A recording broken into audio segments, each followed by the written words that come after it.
The stories that are typically told about transgender people by the mainstream media, academics, and even activists are those of suffering, misery, violence, and bullying.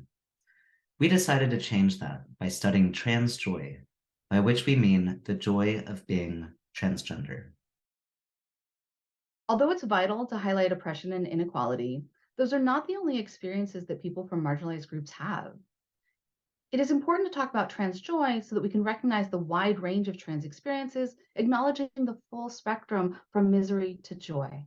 Moreover, joy helps sustain people experiencing oppression and can help people find the energy to mobilize against inequalities. Finally, highlighting the joy of being a member of that group may reduce stigma against that group, which would decrease discrimination and violence.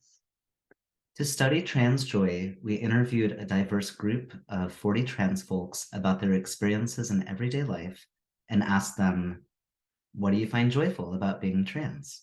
We found four themes in our study of joy. The first is that people respond well to being asked about joy.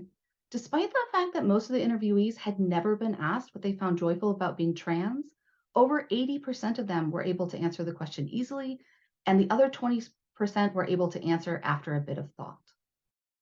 A common belief is that being from a marginalized group means that people in that group will only experience misery and shame.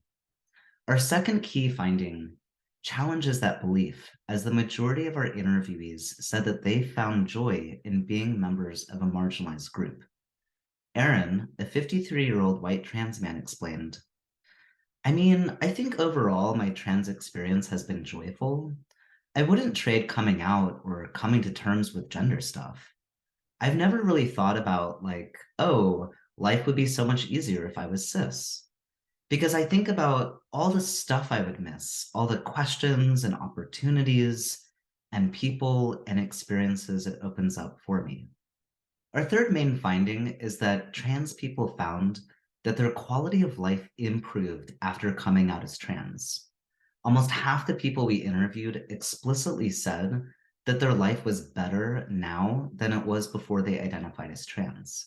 No one said their life was worse.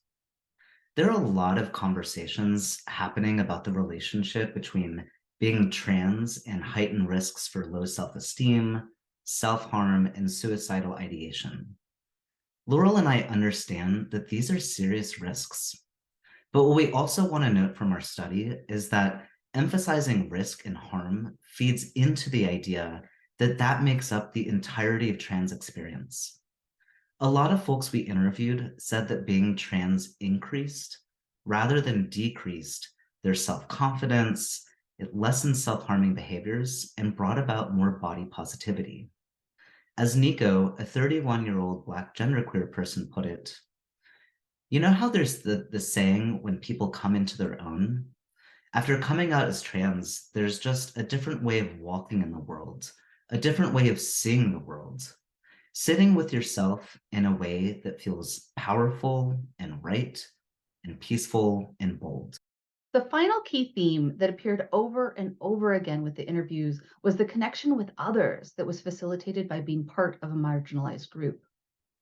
Social connections offer access to vital resources, better health outcomes, and support. Traditionally, scholarship on marginalized groups has focused on how discrimination hinders those valuable connections with others. However, when asked about joy, 70% of interviewees explicitly talked about how being transgender had helped them be more connected to others. This occurred in many ways, including becoming members of the transgender community and deepening their emotional connections to family, friends, and partners.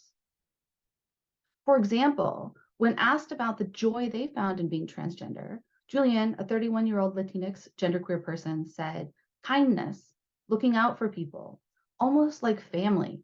That shows up in a lot of queer community, and I have access to that, which I wouldn't if I didn't have this experience.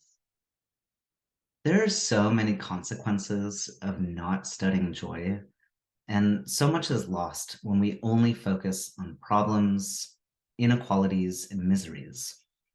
The questions we ask shape the answers we get.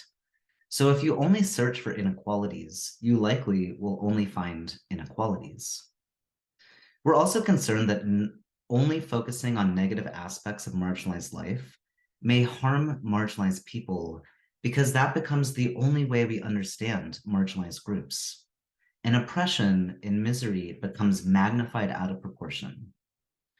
We suggest that focusing on joy means being able to understand the full complexity of people's lived experiences and what makes life livable.